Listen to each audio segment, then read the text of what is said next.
Selamat datang kembali dengan update harian market kripto terkini.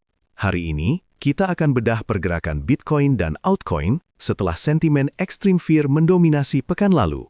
Banyak yang bertanya, apakah kita sudah selesai koreksi atau ini baru permulaan? Kita lihat dari sudut pandang makro dan on-chain hari ini.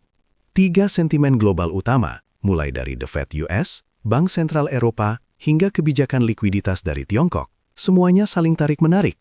Ditambah hadi, indikator siklus on-chain seperti Pi Cycle Top dan Puel Multiple masih memberikan lampu kuning, tanda bahwa kita belum memasuki fase euforia puncak.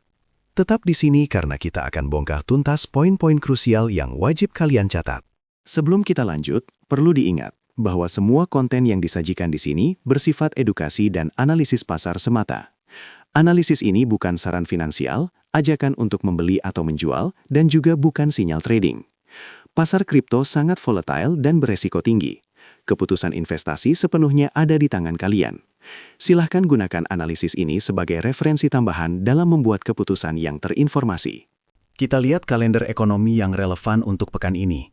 Meskipun fokus kita di kripto, pergerakan makro sangat mempengaruhi likuiditas. Hari ini ada RBA Meeting Minutes dari Australia dan data unemployment rate dari Inggris, diikuti oleh ZEW Economic Sentiment Index dari Jerman.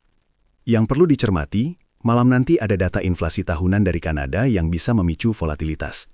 Kemudian besok pagi, ada balance of trade dari Jepang. Namun, bintang utama pekan ini tentu saja FOMC Minutes pada tanggal 19 Februari dini hari.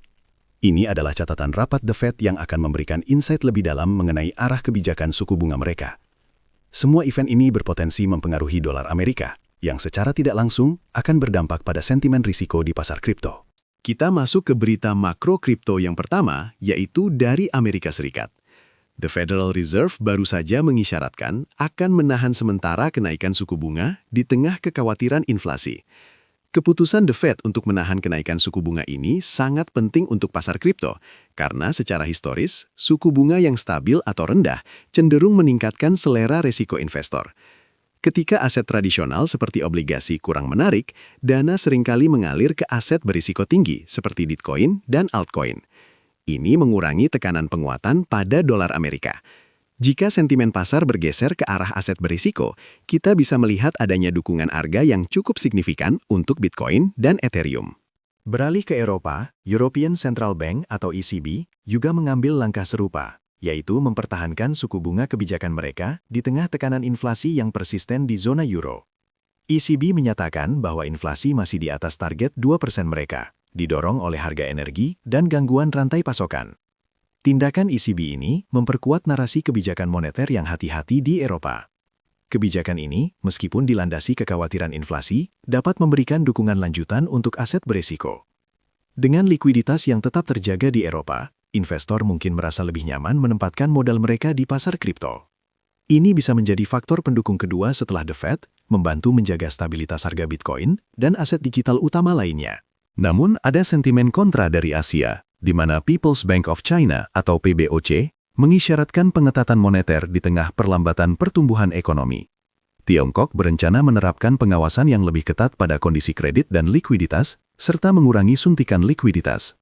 Langkah pengetatan ini bisa berdampak signifikan pada pasar global, termasuk kripto. Ketika Tiongkok mengurangi likuiditas, sentimen risiko seringkali menurun, yang dapat menyebabkan volatilitas dan tekanan jual. Mengingat peran besar Tiongkok dalam ekosistem kripto, pengetatan ini berpotensi menciptakan tekanan turun, terutama jika sentimen risk-off menyebar cepat. Kita harus memantau bagaimana pasar bereaksi terhadap ketegangan antara kebijakan akomodatif di barat dan pengetatan di timur. Sekarang kita lihat suasana hati pasar melalui Fear and Greed Index. Saat ini, indeks berada di level 13, berada di zona extreme fear. Level ini menunjukkan bahwa suasana pasar sedang sangat pesimis, di mana investor mayoritas diliputi ketakutan dan cenderung menjual aset mereka. Menariknya, level ini masih cukup stabil dalam extreme fear, bahkan setelah adanya kenaikan harga minor dalam beberapa hari terakhir. Kita mencatat, dalam seminggu terakhir, sentimen ini bertahan antara 8 hingga 13, mencerminkan keraguan yang sangat dalam di kalangan partisipan pasar.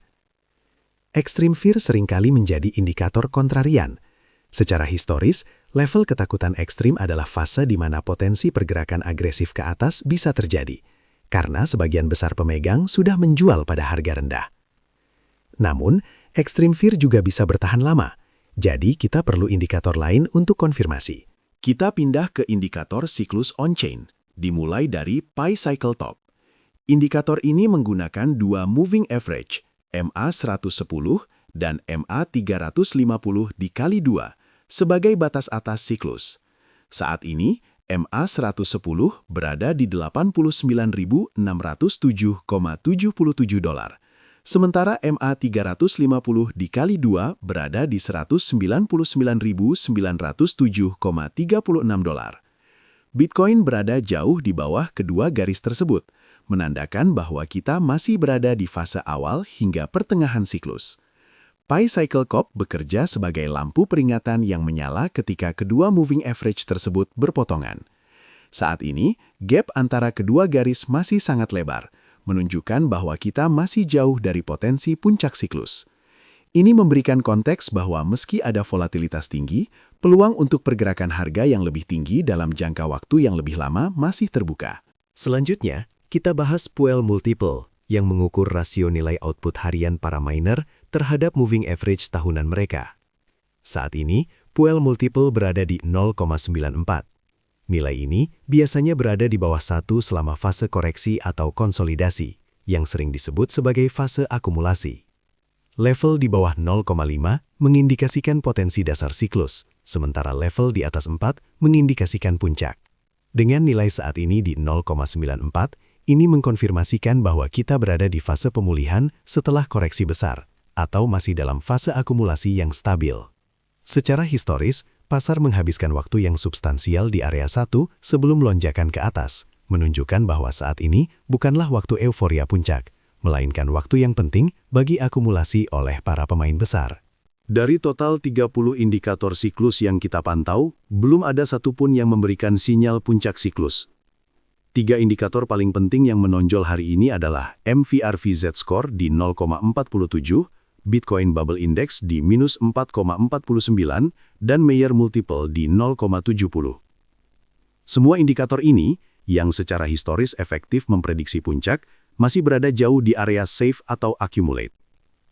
MVRV Z-Score, yang berada di bawah 1, menunjukkan bahwa harga pasar Bitcoin saat ini relatif rendah dibandingkan nilai wajar historisnya. Bitcoin Bubble Index yang negatif menunjukkan bahwa kita tidak berada dalam zona gelembung. Sementara Mayer Multiple yang jauh di bawah 2,2 menekankan bahwa harga belum terlalu panas. Ini menegaskan bahwa narasi extreme fear yang kita lihat di indeks sentimen lebih disebabkan oleh volatilitas jangka pendek dan kekhawatiran likuiditas, bukan karena kita mendekati puncak siklus multitahun. Itu dia update market harian kita hari ini. Kesimpulannya, indikator on-chain menunjukkan kita masih jauh dari puncak siklus, meskipun sentimen extreme fear mendominasi pasar jangka pendek. Selalu lakukan riset mandiri. Ingat, informasi di channel ini murni untuk tujuan edukasi dan analisa pasar. Terima kasih telah menyimak, dan sampai jumpa di update berikutnya.